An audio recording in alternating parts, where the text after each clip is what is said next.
episode 64 of Unapologetically Overcoming. I'm your host, Jess Marie. This is the place where we have the hard and sometimes uncomfortable conversations. It's a place for us all to feel safe, seen, heard, supported, and not so alone. Listen in to today's episode as my guest and I have an interesting, informative, and unapologetic conversation about hypnotherapy. All right. I am really looking forward to this interview with my guest today. We are here to talk about a topic that people are probably familiar with, but I can almost guarantee there are some stigmas, misconceptions, misrepresentations around this topic. So I am very excited to welcome my guest today. I'm going to turn it over to him and allow him to introduce himself and let you all know a little bit about who he is and what he does. Welcome. Thank you so much for joining me today. Oh, Jess, thank you so much for having me on your show. I've been looking forward to this. I've been wanting to talk about this with your show for a little bit now, so I'm glad we finally found the time. Yes, me too. Me too. So tell the listeners a little bit about who you are and the work that you do and all that fun stuff. All right. Well, I'm a hypnotherapist. My name is Craig Meriwether, and the name of my practice is Arizona Integrative Hypnotherapy. I'm more on the clinical side of things, meaning I work with people who have struggled with trauma. They maybe deal with chronic anxiety or anger issues, or even just, lack of confidence, feeling unworthy or overwhelmed, as well as more medical issues like pain control, healing acceleration, that kind of thing. And this is a fascinating modality. It's very different than talk therapy. This is not talk therapy. What we're doing is using the power of your subconscious mind. So you heal yourself. I'm not going to heal you. And hypnotherapy in and of itself doesn't really heal anybody. You heal yourself because, one, who better to know what the problem is than you? And two, who better to know what the answer is than you? And so, again, what we're working with is the subconscious mind. Now, the subconscious mind, that's the part of mind that's running your immune system and your digestive system and growing our hair and growing our bodies from day one to being an adult. All this stuff is happening automatically. We don't have to think about breathing. We don't have to think about beating our heart. And that's wonderful because that takes a lot of power and energy to have to do that. And we don't have to think about it. It also holds on to those habits, habits like tying our shoes and zipping up our jacket and driving a car and riding a bicycle and walking. These are all things we, again, don't have to think about. You just walk down the street. You just, put on your shoes. The things you don't think about because they are all that information on how to do it is stored within your subconscious mind. But its main job is to keep you safe and protected. Its main job is for survival, which doesn't necessarily mean your happiness and your success in life. It means it wants you alive. And one of the ways it does this is by creating files, so to speak, on the hurt and the pain you've experienced in life. So if sort of your subconscious mind has this filing cabinet filled with files, things that have been traumatic, things that have caused fear and terror and anger and humiliation and embarrassment, pretty much since day one all the way up to, earlier this morning. And if it stores these files in this filing cabinet and all the information you bring in through your five senses, what you see, hear, taste, touch, smell, all this information is coming through your five senses, being filtered through this filing cabinet. If anything in your external environment registers or triggers one of those files, you'll get a warning signal. Now, if somebody pulls a fire alarm in a building, you get the sirens are going off, the lights are going off, warning everybody that there's danger. You need to get to safety right now. Well, we also have a warning system in our bodies, but instead of lights and sirens, we have feeling states. And so the feeling state of anxiety, the feeling state of fear, feeling state of anger, worry, overwhelm, these are warning signals that there is danger in your external environment. And we need that. That's what keeps us from walking down the dark alley at midnight, even though it's a shortcut home. No. Don't go to the dark alley. Go to the lighted streets, the crowded streets. Here in Arizona, at least in the southern part of Arizona, you're walking out in nature on a beautiful trail and in the desert, and there's a rattlesnake on the trail. move Uh-huh. away from the rattlesnake. Yes. You know, Yes. don't pet the rattlesnake. It is not your friend. No, And so no. move away from it. Make yourself the fight in the street or the restaurant, the bar, whatever. Make yourself small. Move away from that. Move away from the edge of the Grand Canyon. So Mhm. fear and anxiety has a place in our life. It keeps us safe. That warning signal when it becomes unresourceful, not very resilient, it may be protecting us from something that happened a long time ago. Because Mhm. again, it wants to keep you safe. Yeah. And and maybe let's just say, for example, somebody grew up in a house that wasn't very safe, in a Mhm. home that wasn't very safe. The parents argued. Yeah. They got in a lot of fights. Maybe there was abuse in the house. And the best thing for that child to do was to make themselves small Yeah. and to hide. That's a great way to keep yourself safe. That's a great defense Yeah. mechanism, especially for a child. Yep. And those instructions got installed through trauma and through terror. Well, those instructions are still in there Hmm. because they haven't been replaced. They haven't, Yeah. that file is still in there. So if anything, let's say, for example, um, somebody is in their office at work, they're doing the marketing, they're the marketing person, and Bill and Fred next door, the accounting guys, once again are getting into their argument because the monthly numbers aren't adding up. And so the raised voices happen and they're shouting at each other. Has nothing to do with you. You're not, have nothing to do with the accounting. And Bill and Fred are idiots. And they're here they go arguing again. And yet also maybe this fear, this anxiety, your palms start getting sweaty because you hear these raised voices. Hmm. Also, you feeling really afraid. You're not sure why because it's just Bill and Fred and what else is going on today. And it's because there's this automatic reaction when there's danger. The Yep. danger is the raised voices because maybe that was very unsafe when you were growing up. And Yeah. so you'll start changing physically. That stress response will turn on. Adrenaline and cortisol will start Hmm. creating in your brain. Adrenaline, you probably heard the crazy stories of grandmothers lifting cars off of babies. Yes. Yes. Adrenaline doing that. We're creating these neural peptides. Well, the reason you feel that way in your body is because these molecules the brain creates called neural peptides, hundreds of millions of these molecules dumping into your bloodstream of looking for cells that will have the right receptors to give the message of emotion to the body. So these are literal molecules of fear, molecules of anxiety, molecules of anger dumping into your bloodstream. 300% more blood moving to the big muscles of your arms to fight, 300% more blood moving to the big muscles of your legs to escape. This has to come from somewhere. So Yeah. the power on your immune system is dropping, the power on your digestive system is dropping. This is why people get irritable bowel syndrome due to stress and anxiety, all because Bill and Fred Mhm. next door are having their monthly argument over Uh-huh. the accounting. And so this all happens automatically. Why? Because your subconscious mind wants to keep you safe. Hmm. And so this is a very emotionalized part of mind. Yeah. It is for you. It is for your safety, your health, Hmm. and to keep you protected.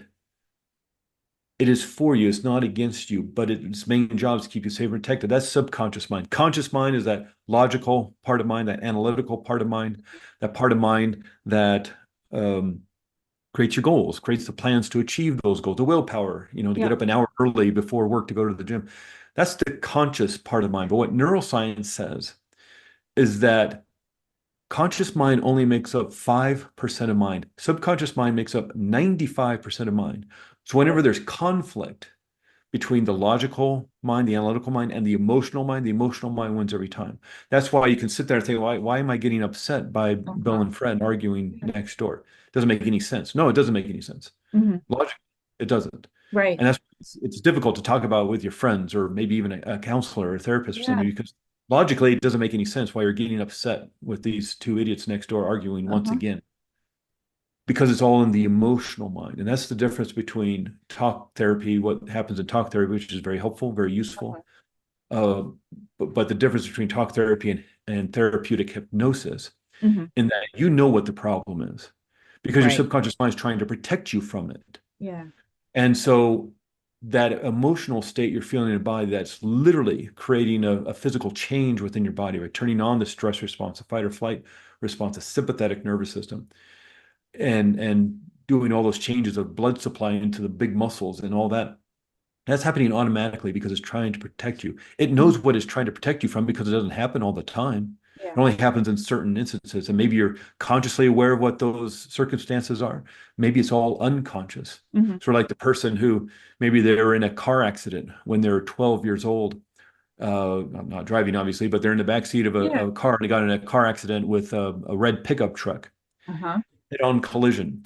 And now 50 years old, they don't even remember the car accident. That was so long ago. And they're driving down the street, and it's a beautiful day. The traffic is easy, and the windows are down, the music's on. It couldn't be a more gorgeous day. And they arrive at their destination all just tense, and they're gripping the steering wheel, and they're really uptight. And they just, I don't know what happened. It was such a beautiful day, and it's maybe because of their peripheral vision. They saw a red pickup truck parked in a parking lot. Uh-huh. Subconscious mind knows what it's trying to protect you from. And it wasn't coming head on, so it wasn't a Yeah. huge danger, enough to like trigger a little bit of the warning signal, Yep. just slightly.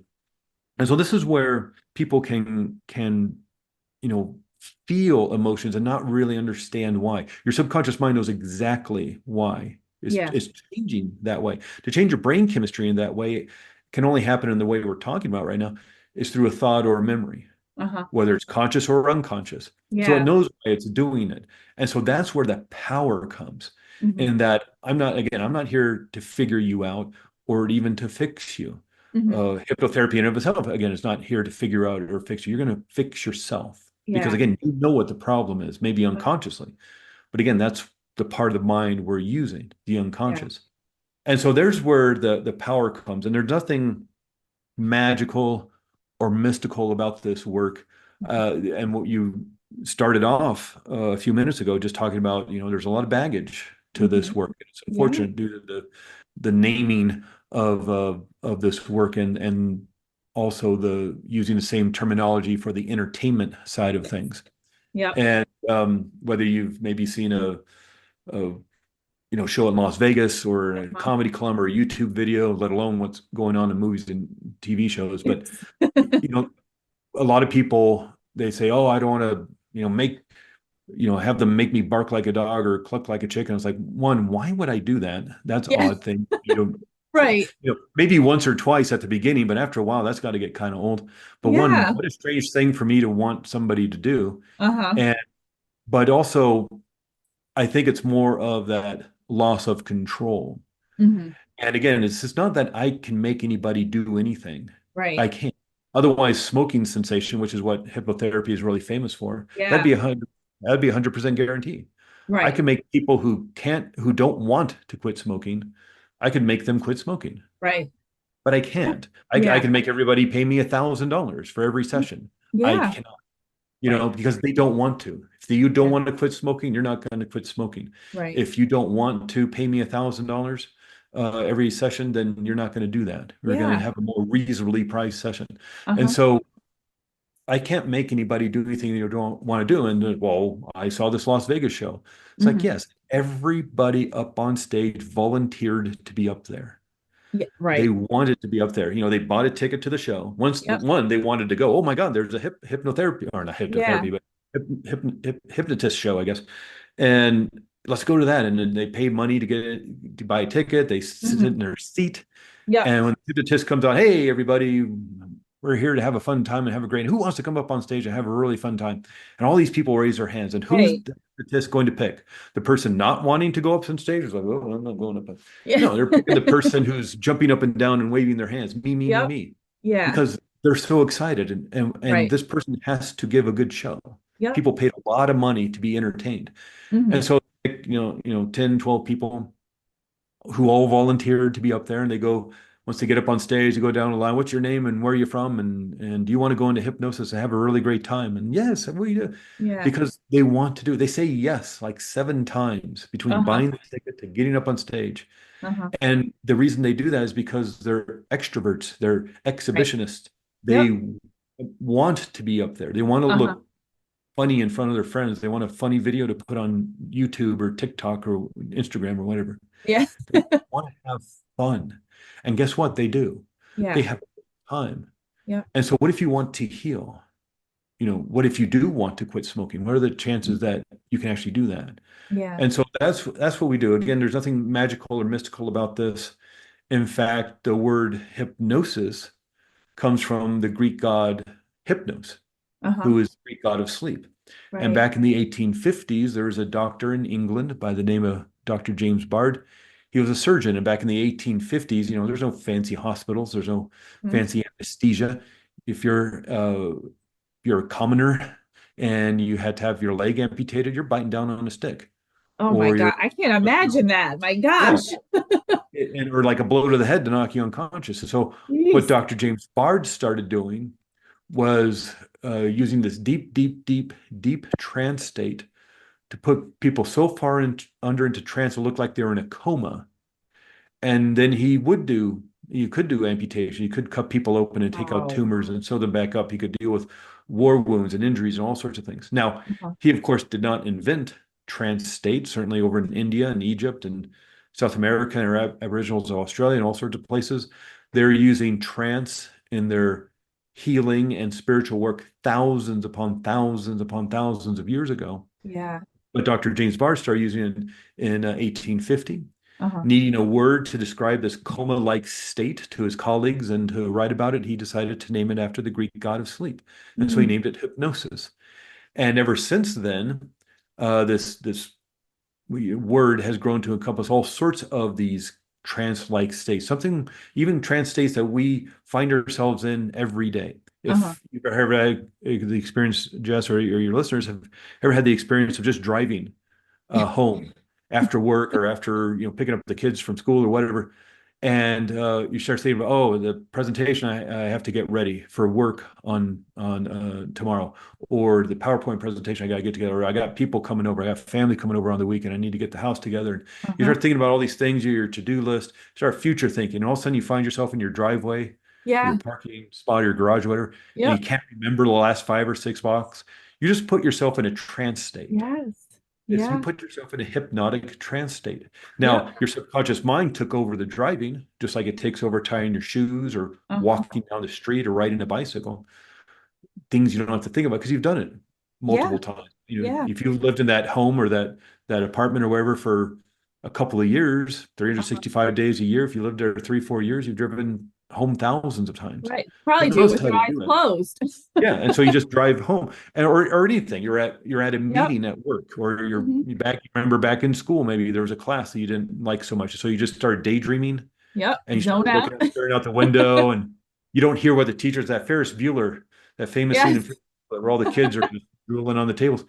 He put every one of those kids in a trance state, just like if you're back, you're in that meeting at work, you're back at school, and you just start staring out the window, thinking about the weekend and how much fun the weekend's going to be. Yep. You put yourself in a trance state. You did that, Yeah. and you turned down the external world, and you moved inward. And basically, all you've done is slow down your brainwave state. Yeah. That alters your consciousness. So Uh-huh. you're literally putting yourself in an altered state of consciousness.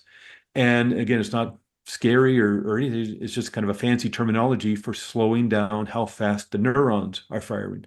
So when you Hmm. walk down the street, drink a glass of water, you think a thought, feel an emotion, uh, you fire brain waves, or you fire brain cells, and that moves in Uh-huh. a wave like fashion from the back to the front to back again. That's Yep. one, like you and I, Jess, right now, we're in a conscious Yep. uh, state of mind, and we're Hmm. talking, we're having a conversation, and we're firing maybe about 18 cycles per second. Uh-huh. But let's say I'm back in high school math class, and I've got to do well on the test, so I'm taking notes and I'm paying attention.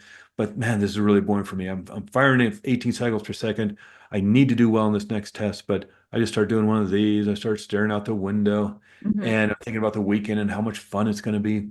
And now I've just altered my state of consciousness. I've went from being in the beta brainwave state to the alpha brainwave state, and I've moved inward. I'm in a daydreamy state. I don't Teacher's still talking, the kids are Yeah. still whatever shooting spitballs and talking, asking questions and all that. Yep. But I don't pay attention to any of that. I've moved inward. I've moved into the alpha brainwave state. I'm firing Hmm. around 12 cycles per second. Yeah. Then my eyes get heavy and my head starts nodding down, and I'm not really asleep, but I'm not really awake Right. either. That when you get to sleep in on a Saturday morning, and it's just a really luscious kind of time of mind, Yeah. where yeah, you're not really awake, not really asleep. Hmm. That's the theta brainwave state. So you're firing about 6 cycles per second, and pretty soon I'm going to be in delta. I'm going to be fast asleep, Uh-huh. firing at 1/2 cycle per second. But the teacher sees me and says, "Hey, Craig, why don't you come up here and do the problem on the board?" And I jolt Like, oh awake, and wait. all the kids are staring at me. Teacher's looking at me really, Uh-huh. really pissed off. And I'm looking at the board and I'm looking at this equation. I don't know how to do that. I wasn't paying attention. And Yep. now I'm firing about 30 cycles per second. I'm in high beta. I'm stressed. Hmm. So just in a course of a matter of 5, 6, 7 minutes, I've altered my state of consciousness 3 or 4 times. Right. And this is Right. what we do all day long. And what we do Yeah. in therapeutic hypnosis is take advantage of that. Hmm. You already do. We're not doing anything you're not doing already. And and not to blame the person who's dealing with a trauma, Uh-huh. especially an early childhood trauma. Not to Yeah. blame, not say it was their fault. It was certainly unfair. It shouldn't have happened. Right. Not to blame the victim, but they're the ones who installed those instructions into their mind on how to keep them safe. Hmm. Yeah, maybe that was the best thing a child could have done is to Right. hide, to keep themselves small, to keep themselves safe. And they're the ones who install those instructions on how to do that. And again, not to blame them or say it was their fault, but it actually becomes very empowering because if you're Right. the one who installed those instructions, you're the one who can change Who them. can change them? Absolutely. And Yeah. that's where the power comes from. And I know I've Yep. been uh, talking a mile a minute because I want to sure we get everything in, but Yeah. basically whatever that was, 5, 6, 7 minutes, that's kind of the gist of what we do in therapeutic hypnosis. Yeah. It's it's not unlike talk therapy in that we're dealing with hurt and pain that may be stored Hmm. for a long period of time. It's just the way it gets healed is different. And that's why this doesn't take 80, 90, 100 sessions over Right. 2 years. Yeah. Still there's being bad, but I still hurt. I'm Yeah. still in pain. It's because probably you've been talking about a problem or two. Hmm. You're not talking about the problem Right. because you don't know Right. what it is. It's Yeah. unconscious in that Yeah. filing cabinet because maybe it happened when you were 5, Uh-huh. 4 years old. And who Yep. remembers that anyway? Let Yeah. alone, maybe your subconscious wants to put a curtain around it Uh-huh. because it hurts. Yeah. And again, while your subconscious mind is for you, it's to protect you. And so maybe it wants to kind of block out some of those earlier issues. Doesn't mean you Mhm. can't heal them. Yeah. This means that you may not exactly know what it is. And so you may be talking about stuff that, yeah, happened when you're a teenager or in your 20s or something. But if the real problem that's the foundation of all that happened when you were 7, that's what Yeah. needs to be healed. Yeah. The other stuff will collapse Hmm. under the weight, like a house of cards or dominoes. It'll all fall because if the foundation of the hurt you experienced as a teenager or in your 20s is built upon that, trauma you experienced as a 7-year-old, you heal that trauma, there's Yeah. nothing to stand on. Yeah. So it's pretty extraordinary what the human mind can do. Absolutely. It really is. Yeah, and it's almost just basically computer programming. Hmm. And computer programming is not for you or against you. It just is. Right. And if let's say, you, Jess, or one of your listeners, let's say you're writing a computer programming for your business, accounting programming for your Uh-huh. business, and you put in there 2 + 2 = 5. Hmm. Well, it doesn't matter how much you type on your keyboard or slam your keyboard with your fist out of frustration, Yep. uh, or talk to your friend about, or talk to your therapist about how unfair 2 + 2 = 5 is. Hmm. Or, you take a Sharpie, you take a marker and you write 2 + 2 = 4 all over your computer screen. Uh-huh. Not until you go into the code, you Right. look for where that code is. It's like, oh, there it is, Yeah. 2 + 2 = 5. That's weird. So you amend it, you edit it, you Uh-huh. you take it, you delete it, whatever you need to do. You write in 2 + 2 = 4, press save, now all your equations equal out. Right. And it literally can Yeah. be that simple. Yeah. Yeah. And that's why I generally tell people with therapeutic hypnosis, and just because depending on what the problem is, Hmm. but 3, 4 sessions, you Yeah. know, Yeah. and that's probably it. Uh-huh. Which, To fix it, yeah. and talk about it to fix it. Yep. Yep. It's pretty extraordinary. It is. It is. And like, it's so funny because for someone who doesn't understand it, it probably seems way more complicated. But the way that you just kind of broke things down and explained it as like the whole filing cabinet thing and like your subconscious and like, it really makes, like, for me anyway, made it a whole lot easier to understand like how your brain is working and, the things that it's doing and how kind of easily Yeah. you can make it work in a different way so that it's Yeah. it's not that constant like anxiety or you're being triggered by something and you don't even realize it because you haven't worked through it in that way. So it really is, it's fascinating. Yeah. And like I said, the way that you explained it really broke it down and made it so much simpler to understand. And maybe by some, people listening who have questions or have been curious about maybe trying this out, that will help them be like, okay, it doesn't sound like it's as hard or as complicated as I thought it was No. before. So Yeah, and here's a great example of this. I'm glad you brought that up because here's a great example. This is a true story. A uh-huh. client I worked with a few years ago, and uh, back in 2020, 2021, I was doing Zoom classes for the cancer support community of Arizona. Of course, we're in the COVID era, and Yes. especially with the cancer support community, we're not doing live classes Like in anymore. person. Yeah, no, Compromise definitely immune not. systems. And yeah, they're the first ones to shut down, and at least in my life, they're the Yeah. first ones to shut it all down in terms of live classes and things. So we all went to Zoom, which was Uh-huh. actually nice because now instead of just working in with this little community uh, within a handful of miles, I got the whole state of Arizona. I got the whole country. I actually Oh, had that's somebody from awesome. like Norway or something join the Oh, class one. wow. Yeah, it was pretty extraordinary because It it's is. and it works really well over Zoom, Yeah. doing this kind of work. And what the research shows, really quick, a quick aside here, in terms of Zoom sessions, the virtual sessions, whether it's talk therapy or hypnotherapy or a doctor's appointment or something, what the research has shown over the last few years is that Zoom sessions work as well as in person. And what's extraordinary is some studies even indicate Zoom sessions work better than in person because Yeah. people feel comfortable I was just gonna say and that. calm and relaxed. Yeah. Yeah. You feel safe in Yeah. your home. Right. No, Yeah. that makes complete sense. Yeah. Like, And well, it's also that thing if you live in a big city and you don't have to drive across town on a uh-huh. Friday afternoon during rush hour traffic to try to get your Yeah. appointment on time. It's just really convenient and feel relaxed in your homes. But so anyway, so I'm doing these classes for the cancer support community. There's like a series of classes where we do pain control and healing acceleration and immune system boosting and things like that. Hmm. And you're getting 12, 15 people per class. And in one series, there is a older woman who is in the class. I'm guessing she's about 70 years old. Uh-huh. And she'd done two classes. Again, these are just general classes on a specific topic. Yep. And she'd been to two of the classes. And on the third class, I'm early to the Zoom class because I'm getting the Zoom room ready and Hmm. just waiting for people to be there. And she was early to the class, so we just are chit-chatting, waiting for everybody else to show up and start class. And she asked me if hypnotherapy works with procrastination. And yeah, that's a defense mechanism. You want to move away from what seems Yep. dangerous. Again, the rattlesnake in the trail, the dark alley, the edge of the Grand Canyon. But when it becomes unresourceful, now you're moving away from something that's, possibly beneficial to you, Right. right? That getting that report done at work that maybe will help you get the promotion now manage a large department, which Uh-huh. subconsciously seems scary to you. So Yeah. then you sabotage yourself, that kind of stuff. So yeah, it's a mindset issue that can be helped with hypnotherapy. Mhm. I had an appointment the very next afternoon, an opening. So we scheduled it for the very next day.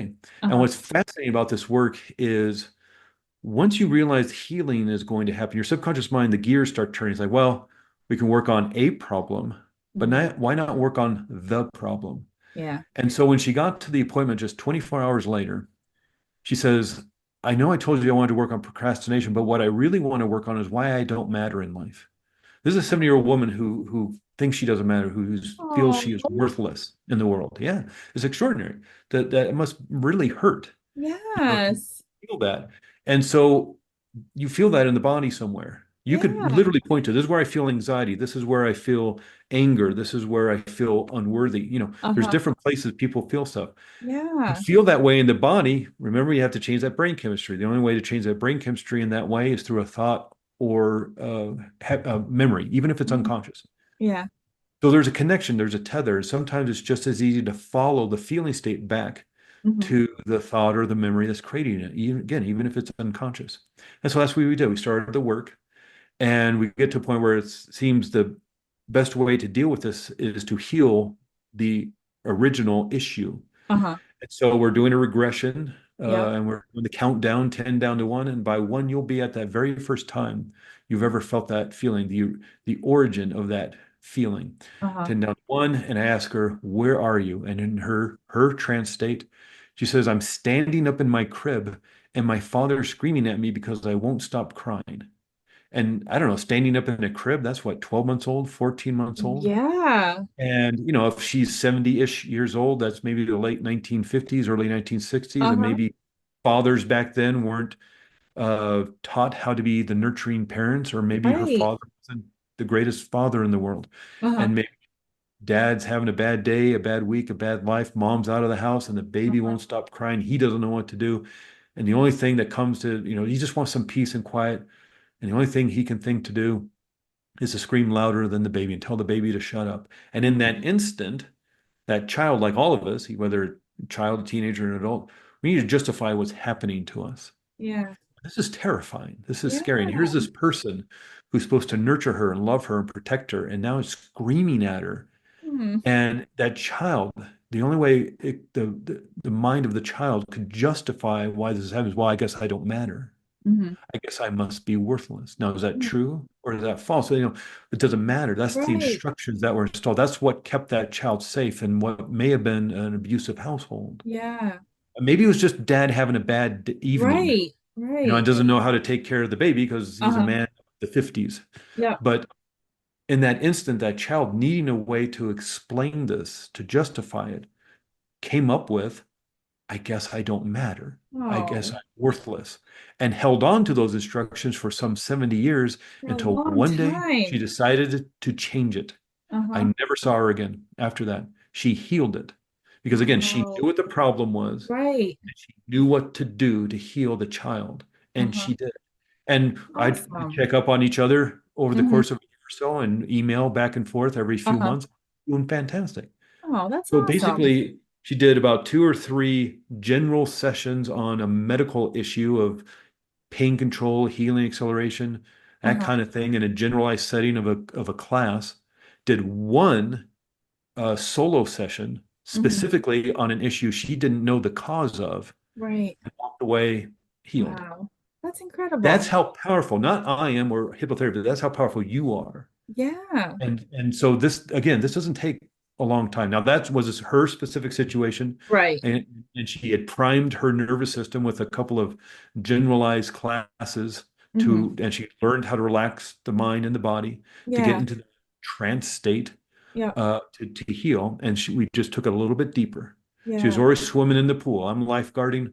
She's Uh-huh. swimming in the pool. And it's like, it's time to go over to the deep end and Yeah. search for the quarter at Yeah. the bottom of the pool. And she did it That's awesome. and never saw her again, and she Yeah. was doing fantastic Incredible. with all the checkups. So that's how simple this can be. And, Yeah. and, um, and not to say, again, people take the time they need to heal. Hmm.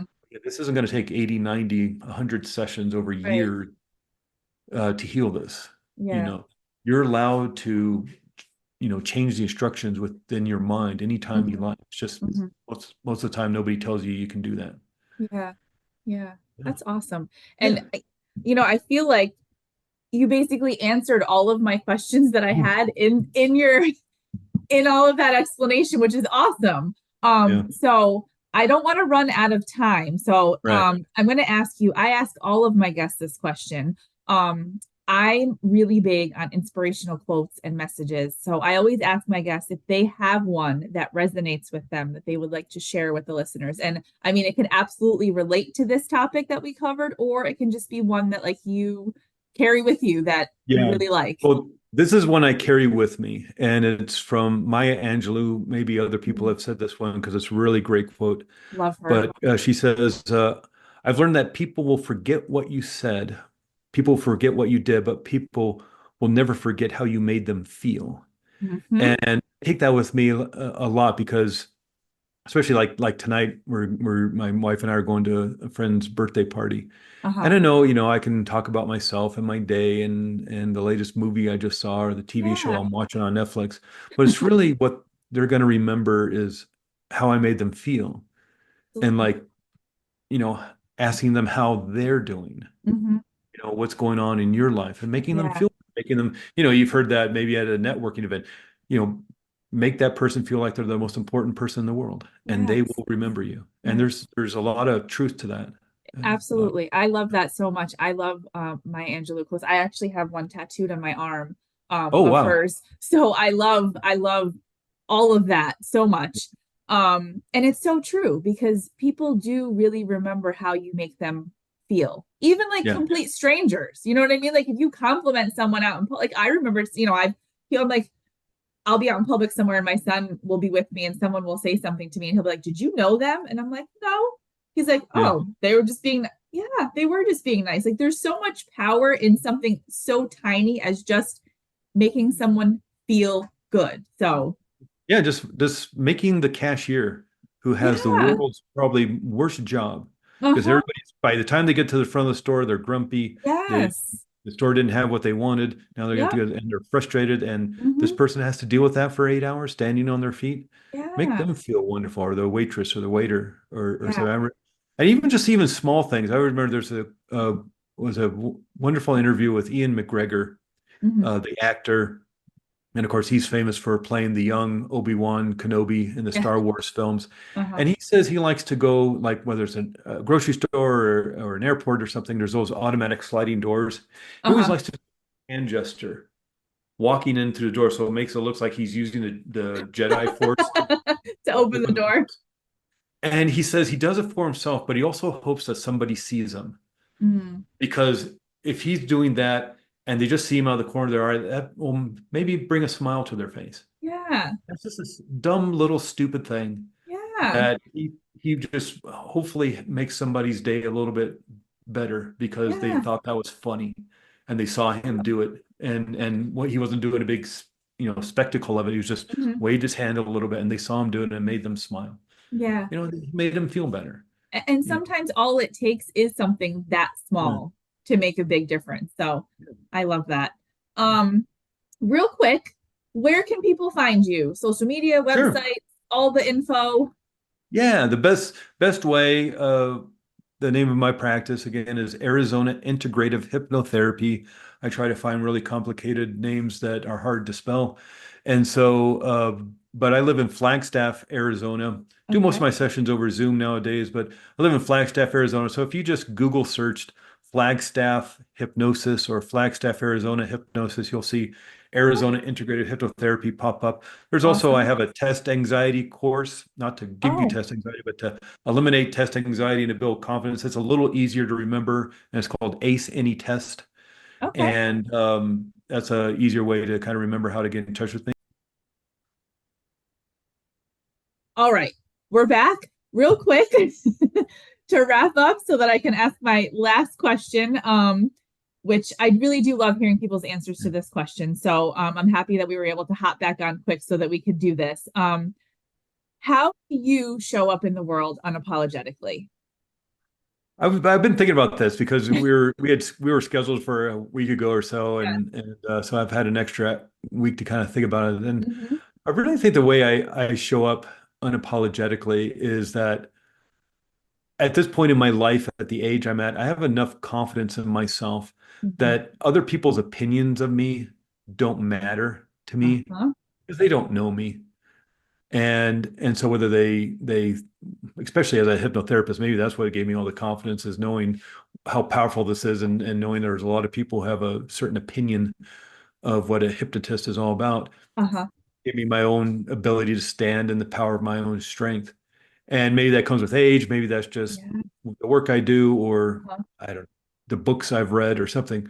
But the the wonderful opinions of others don't affect me like maybe they did back in junior high or high school. Hmm. And that gives Yeah. me a certain, I think, leverage in Yeah. life. Absolutely. And I don't have to apologize for who I am because I believe in myself. You know. Yeah. Yeah. Yeah. That's perfect. And it's funny because the post that I shared on my Facebook and Instagram today for the podcast, actually, I'm going to read it to you really quick because it literally was basically what you just said. It's a meme and it says, "My advice, let whoever think whatever." So it's so funny that that was your answer because I think when I was younger, I definitely was so worried about what everyone else was thinking, what they thought of me and their opinions of me. And now, and again, like you said, I don't know if it comes with age or it's just, having been through everything that I've been through in life. Like, I don't care either. If you want to think that, go right ahead. I'm still going to lay my head down on the pillow tonight and I'm going to sleep great, Yeah. regardless of what you think. So Yeah. I I think love it that. is Christian, I think this is attributed to Christian Bale, the actor, Uh-huh. but someone told he was telling somebody that, or they're asking him like, what do you do about people who like have a problem with you or don't like you or something? And he Yeah, says, just have them call me on my cell phone. And if they don't have my cell phone number, they don't know me well enough to have a problem with me, you exactly. know? And so it's just like it's just the noise on, especially now with social media. I don't know how the kids do it I know. nowadays. I I know. mean, when I was growing up, the bullies had between, 9 a.m. and Mhm. 2:30 p.m. And Yeah, now it's just like 24/7. it I is. don't know how the It kids is. are doing it. Well, It's extraordinary. the adults are doing it too, though. I see Yeah. adults bullying each other on social Yeah. media. It's terrible. It really is terrible. It's awful. Yeah. It makes me Well, so so, that's shielding, and you can create a fake name, and you can have yeah. 5 different accounts, and Yep. Hide behind your keyboard. Yes. yeah, yeah, All right. Well, thank you so much for yeah, joining me today. Thank you for all of that information. Like I said, I truly enjoyed hearing you break it down in such a simple and again easy for me to yeah, understand way. And I hope that it made it a little bit easier for other people who maybe had questions or were unsure to understand too. And I will link all of your information in the show notes for the interview today. That way, if anybody wants to work with you or is interested in just even checking out checking out the work that you do, it'll all be there for everybody. So thank you so yeah. much. Yes, I really appreciate it. It was fun talking with you.